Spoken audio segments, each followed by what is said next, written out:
A titula najvećih zvijezda među navijačima već je pripala Makedoncima. Njih više od 1000 doputovalo je u Varaždin. Glasnu i bezrezervnu potporu svojim rukometašima sinoć su pružili čak i nakon izgubljene utakmice. Ivan Čorkalo. Kao na domaćem terenu, makedonski navijači feštali su do jutra. Unatoč tjesnom porazu protiv Tunisa, nakon utakmice slavilo se kao poslije pobjede. Vino i pivo ispijalo se u hektolitrima, jer tražio se način da se ispere gorak okus poraza. Naravno. Mislim da su mogli bolje. Makedonsku reprezentaciju u Varaždinu bodri čitava vojska navijača. U grad ih je stiglo više od 1000. Vaza je mešator jedne makedonske tvrtke u središtu grada. Iz njega će se, bez obzira na rezultate, oriti do kraja tjedna. A navijači ko navijači uvijek su puni optimizma. Alžir, Germanija, Rusija, svi neće pobedi me, a me na finale. I onoga će pobedi me, nije pak je vidite. Makedonci su pokazali kako se bodri nacionalna momčad. Na tribinama su ostavili srce, ali su se pokazali velikim i u porazu. Ja ću od Bitola, postoji nalarivačka grupa Čkembari, koja znaje da vodi državata i vo dobro i vo zlo. Jedna je Makedonija, edi se Čkembari. No neki se s nostalgijom prisjećaju života u istoj državi. Makedonski navijači oduvijek gaje simpatije prema Hrvatskoj. Temperamentom su i onako vrlo slični Hrvatima. Simpatije Varaždinaca i srca Varaždinki osvojili su vrlo brzo. Fenomenalni!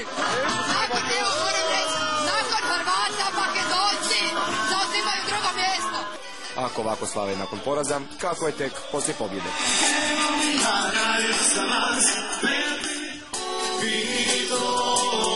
Ma kakav poraz. Kad se makedonsko kolo počne vrtjeti, ništa ga ne može zaustaviti. Najmanje neki gol zaostatka za Tunisom. Neki će reći, Mislim da su mogli bolje. ali iskusni navijači znaju pravu mudrost. Veliki pobeđuju i kad gube. Vruća makedonska atmosfera ponijela je i našeg snimatelja, no kako bi veseli Makedonci mogli išta zamjeriti. Organizirane dobro, imam novo lulje, super. I lujete se gosto primili vi, sve kao što treba. Odlično.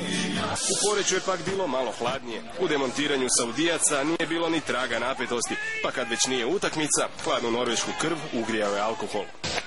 Odlično je, ovdje je lijepo biti, nije baš toplo, ali za nas Norvežane je kao kod kuće.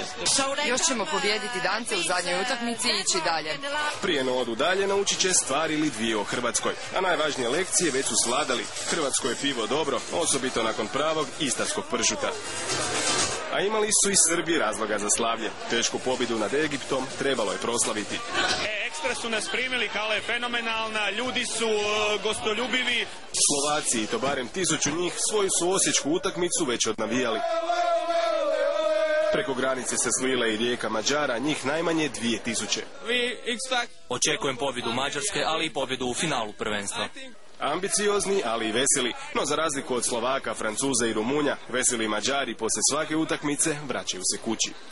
A Split je imao priliku vidjeti što znači prava solidarnost. Zato što je Kuba najbolja zemlja na svijetu i eto ga, mi smo naprosto najveći obožavatelji Kube i to je naprosto bio naš izbor. Jer kad već pravi Kubanci nisu stigli, naši su ljudi odlučili pokazati da za dobro navijanje ne postoje granice.